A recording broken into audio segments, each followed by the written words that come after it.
Bande ko balinga mikati na Kristo. Na pesi bino mbote. Bonjour, shalom. Na bisika nso bozwami pe na boto zana bango. Na pamboli kombo na Yesu apesi biso souffle de vie ya okomisa biso mukwa lelo. Ebela bato baluki mukolo bamoni yango te. So biso tomoni yango eza mpona makasi na biso te ezaka ngolo ya Nzambe. Yango wana tolingi tosambela po tobana mateya na biso. Seigneur Jésus, tolobi merci pour zamalamu. Merci pour na bolamu na yo esila kate kaukaka te pe otikaka bao ya yo te. E na mukola lelo totomboli so kombo na yo po ki ozali longo na biso. Mutu nyonso azoyoka liloba oyo esika nyonso azali loboko na nguya elanda ye pe bikisa ye. Makila na o Yesu esantifie bomoi na biso pe tosengi ba ange na o bazala tout entour la vie na biso. Kumbama sanzolama po na liloba mosantu na yo oyeli biso na mukola lelo. Pambola bao nyonso bayo bakoyoka liloba oyo na kombo na Yesu. Amen.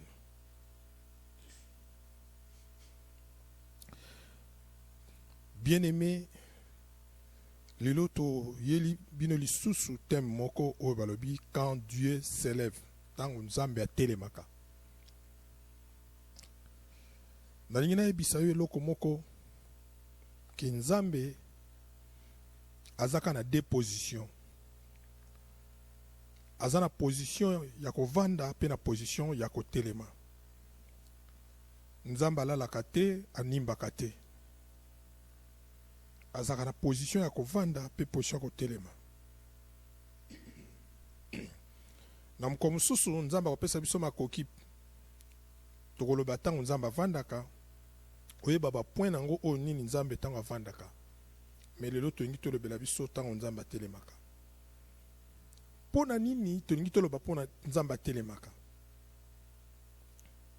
Soki atelemi makambo nini asalaka soki azotelema. Soki Nzambe atelemi asalaka makambo ebele. Et soki totali na kati ya nini na biso eza au moins 14 makambo Nzambe asalaka. Mais lelo tokolobela ta quelques points, une ou deux points. Même soki Nzambe akosunga biso na 3 points tokolobela.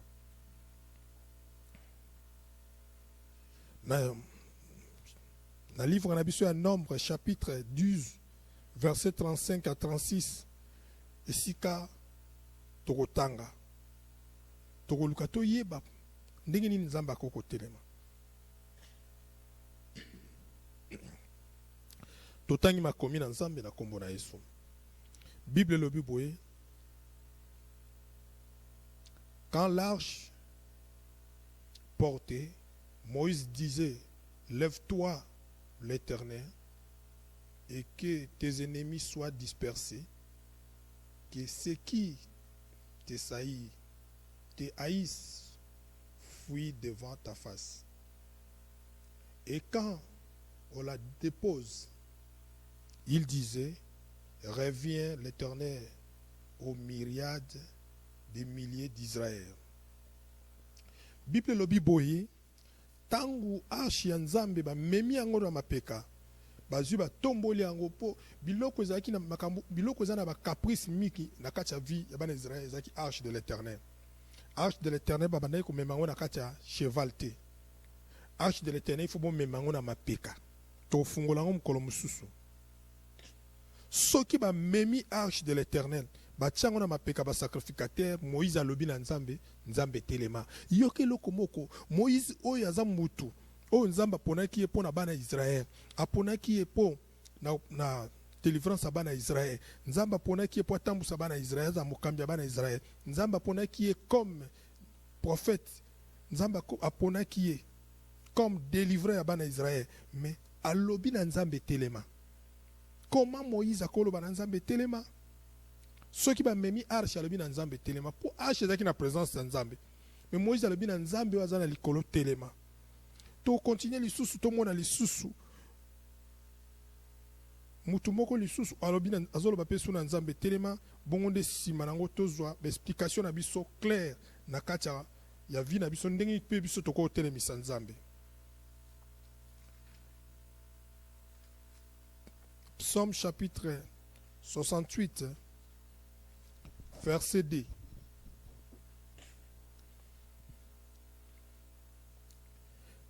David azoloba na nzambe boye.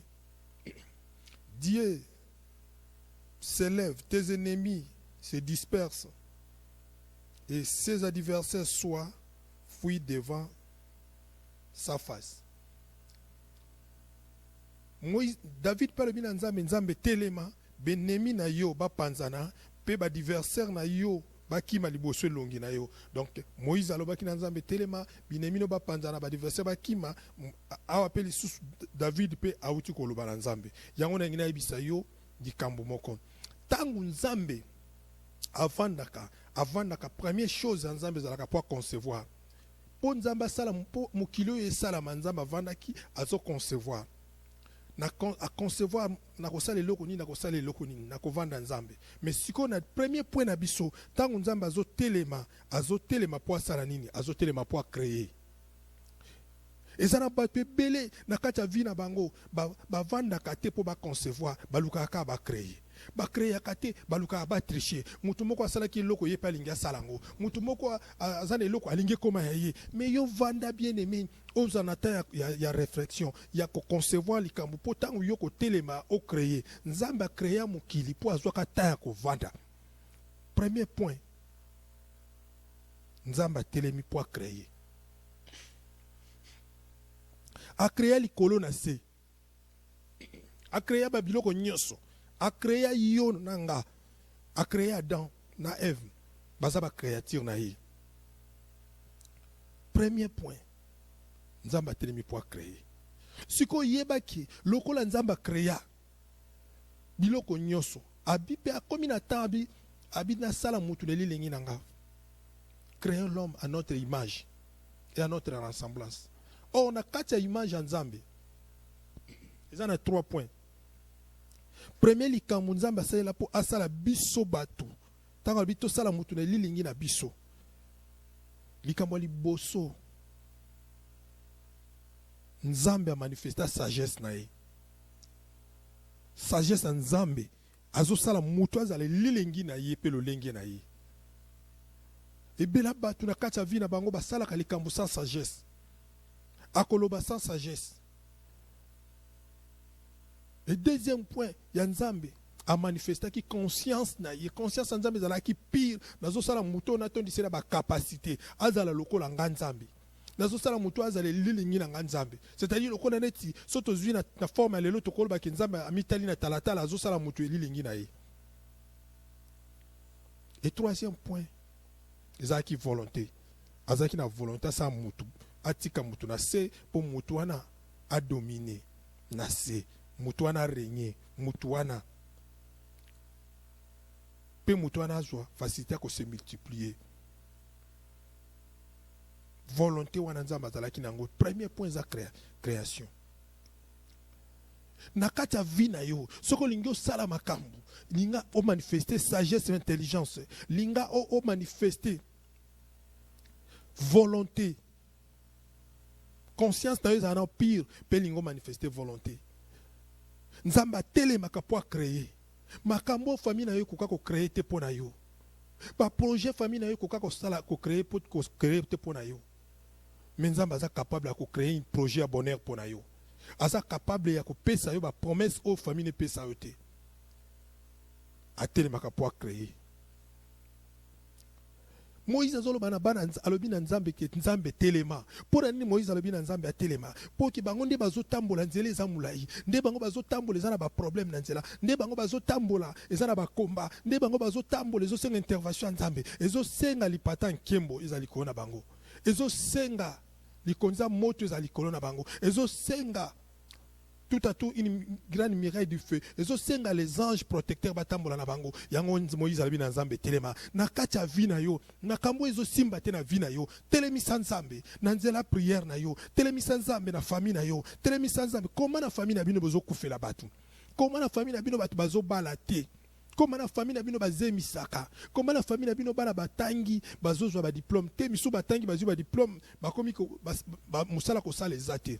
Comment la famille na bino batuma comment ko rater voyage lokola donc ce ka kani kama voyage faut rater mon qui ne pamba comment la famille na bino yango ezata en telemisa nzambe na nzela prière na yo telemisa nzambe atelema kota likambo vi na yo telemisa nzambe akota likambo famille na yo, telemisa nzambe akota likambo mabota na yo. Yo mtozo bota te, loba na nzambe telema pesanga mabota.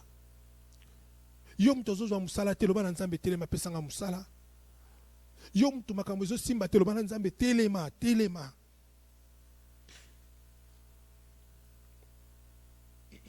Bartimée amoni aza akufine misu, me mato ezo yoka. Satan asala ki erreur, abomi Bartimée misu. Mais atikeli Bartimée matoi. En tant matoi ya Bartimée zoyoka, Bible lobi la foi vient de ce qu'on attend, vient de ce qu'on attend, c'est la parole de Dieu. Bartimée matoi na eloko les zoyoka, ayoki bazolo bakombo na Yesu. Tango ayoki zoyoka pesi foi le bio, ceux qui ba loba Yesu na bit saka. Bato ba asekusa bato bakufa. Bato ba mona kate ba omona. Bato ba o bazalaki ba leple ba bazobonga, nga persona lobi na belelie. Na vie na ko changer. Alobi na Yesu, a gagné na mongongo makasi déjà. Jésus-Christ, fils de David, ait pitié de moi. Yesu ayoki maloba liloba mutu akoko kokanga liloba zate. Liloba na yo oyo koloba ekokomi pa na nzambe. Liloba oyo koloba ta monguna na za liboso na yinio me liloba ekota na matoi na ye. Bartimée tanga lobi batu ba gangelier ba ebisie pona ni tika kolobate agangili su makasi kolobate agangili su makasi kolobate Yesu ayoki lilobana Yesu abi bobenga ya tanga ba benga Bartimée Bible lobi Bartimée a sauté aki Yesu atuni olingina selonini abina na posa kaka na yoka na mona lisusu na mona po misu sogezo mona ko créer makambo ebele bien aimé. Lobana nzambe. Bartimée atelemisi nzambe. Atelemisi Yesu. Yo pe telemisa Yesu na problème na yo. Telemisa Yesu. Ce qui Bartimée atelemisa ki Yesu. Yesu wana le soleil se levant. Eza lokola Josué tanga moni problème ezo lekela he. Amoni moya ko sala autre mezate. Amoni banguna na mboko bakota ki bazo kima ayebisi moi yo telema na Gabaon. Ayebisi sanza yo telema. A telemisi Moïse Josué a telemisi Moïse a telemisi Sanza oya monaki likambwana te epa ya Moïse prédécesseur na ye to maître na a monaki sika maître a telemisa Sanza na Moïse mais Josué a telemisi pepo aboma banguna na ye. Or le vrai soleil se levant c'est Jésus de Nazareth. Telemisa Nzambe loba na Nzambe telemas pona likambu nanga pona famille nanga pona maladie nanga pona musala nanga pona bana nanga pour un voyage nanga aza capable à côté les ma pepe sur solution yangwana ngina ibisayo kina yeka na ibisayo ke ozana makoki munoko na yo ozolo beza fabrication eza usine o ekoko fabriquer pour na bonheur na yo prière na yo ezali o soko adresser ngo ko pa na nzambe ko yoka pe atelemi pour na likambu na yo. Koluka te tango na lobi telemisa nzambe il faut mona nzambe moko yeko telema lati zambala to lati zambala pemba telemite nzambe ko telema nde po apesa solution makambo na yo ako telema po délivrer yo ako telema po apeso loko yo zo senga pe loko zo luka aza malamu po na biso Yesu Masia we telemisa nzambe po na likambo na yo. Deuxième point batelemisa nzambe pona nini. Deuxième point toko telemisa nzambe pona nini. Deuxième point zaboye nzambe atelemaka lisusu tangu mutu akoti na kati ya souffrance. Tangu mutu akoti na kati ya souffrance mutu akomi kolela nzambe ayeko telema po a délivrer. Précisément na kati ya mukanda ya Exode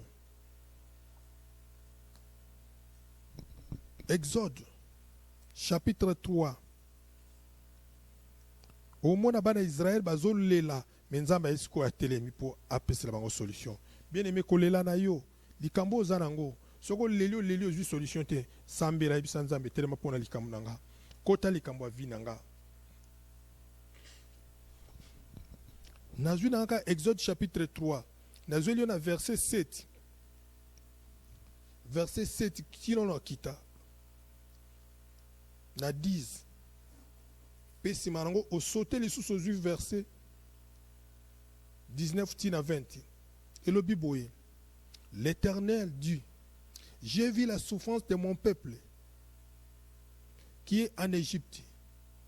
J'ai entendu le cri qui lui font pousser ses oppresseurs, car je reconnais ces douleurs. Je suis descendu pour les délivrer de la main des Égyptiens et pour les faire monter dans les pays d'Azine beau et vaste, dans un pays où coule le lait et le miel, dans les lieux qu'habitent des Amoréens, des Étiens, des Cananéens, des Phérésiens, des Éviens et des Iboussiens. Voici les cris d'Israël sont venus jusqu'à moi et je vis l'oppression qui leur font souffrir les Égyptiens. Maintenant va, je t'enverrai auprès des pharaons et tu feras sortir d'Égypte mon peuple, les enfants d'Israël. Nzambe sikoyo a telemi po yoki amoni souffrance à peuple Israël. Amoni douleur na bango, ayoki cri na bango, amoni kolela na bango. Bible lobi j'ai descendu pour les délivrer. Telemi sanzambe po akota likamwa vina yo. Telemi sanzambe po délivrer yo. Soki nzambe yoka kolela bana Israël, bazana Égypte nzambe ayoka ngona likolo. Soki nzambe amona bana Israël na se ke bazo souffrir, bazo lela, ba oppresseur na bango ba Égyptien bazo sesa bango misala makasi bazo bete ba moni sa bango passe. Nzambe alobi nakiti pona délivrer bango bongo likambo na yo. Yo zaka yo moko. Zana famille na tam su famille za 50 personnes, tam su na ndanga na bo 4 personnes. Tam su kana yo zaka mukie, ya musala, ya kozanga kobota, ya kozanga likambo moko bo ya voyage. Telemi sanzambe. Aza capable à délivrer yo. Aza capable à couper sa solution, aza capable à kolongiso, pas aza capable à koser le bola munaye. Yangono moni batu ebele na bakana bango. Bazoko ko telemisa nzambe te pour que mituna bango eza chargé. Soka linga sambela boye masumu moko boye zozongela le péché chéri. Ada sopaka zemi. Ana ibake lokwa mutu. Nakosaka boye. Mwana nazana ya ndako azaka mwana mbali na ngate. Likambo nazo salango boye ngamoko esimba te. Ba misusu kutu bakoma même na ba pasteur bakoma ba diacre me baza ba ndoki. Siko mutanengi wana soki kayeli akotere misanzambe ndenge nini. Ba misusu bazo vivre na masumu moko boye masumu wana kutu eza po masumu boye omona ngoza na kilote meza na blocage na freinage na ba via bateau. Yango na ngena biso sika nyoso zali. Po tele misanzambe bien, il faut tika via masumu. Po tele misanzambe bien, il faut miyeba yo moko oza nani liboso nzambe alliance nini osala na nzambe o nzambe soki yo bondeli osambeli nzamba yo ki yo pa mina telemi na kochi likambo ya vina yo bato ebele nzambe akotaka makambo ya vina bango te po azomona part na ete batelemisaka nzambe tango nzambe azomona part na yo okontribuaka na musala nzambe okontribuaka mpona basala nzambe osungaka baveve baofele mpe bato misusu oyo tango otelemisi nzambe okoyebisa nzambe kanisa mpona mosala na nga nzambe mpe atelemi mpe asaleli yo. Yango na mkola lelo esika yoza oza désespéré ngande kona yo muze salam na ebisi yo nzamba za pona yo Yesu ya pona yo akotelema muta suka pona likambo vina yo yala la katani mbakate makambo yo zo mona pasi wana batu msuba mona pe pasi wana même ya koleka yo metang ba sambela nzamba telema pona likambo vina banga pesa pe solution. Yango na ngina ebisa yo tango souffrance zo komela yo ko se paniquer te ezana nzambe moko aza vivant c'est Jésus-Christ de Nazareth. Ya luka aka bateau bazana ba souffrance ayoka ka ba cri ya bateau bazolela. Bible lobi les malheurs attestent souvent les justes mais l'Éternel délivre toujours. Les malheurs attestent souvent les justes mais l'Éternel délivre toujours. Et Bible lobi l'Éternel est mon berger, je ne manquerai de rien. Soki nzamba za berger na yo atozana malheur, tu ne manquerai de rien. Bible lobi 1000 bakotombe na gauche 10 000 na droite mais yo kozala non na terre telemisa nzambe. Bible lobi akotia table à séparation kat na yo na bayini na yo po tango yo telemisa nzambe nzambe akotia table à séparation kat na yo na bayini na yo tango yo telemisa nzambe makambo yo koka kozwa te o famille na bino koka kozwa te o famille na bino koka kosala te yo kosala ngo po nzambe akomi ya yo. soki bato batelemisa nzambe bamona bolamu ya nzambe. Abraham amoni nzambe azolekana amoni ki 3 anges bazolekana. Bible lobi 3 anges, 3 personnes plutôt bazolekana.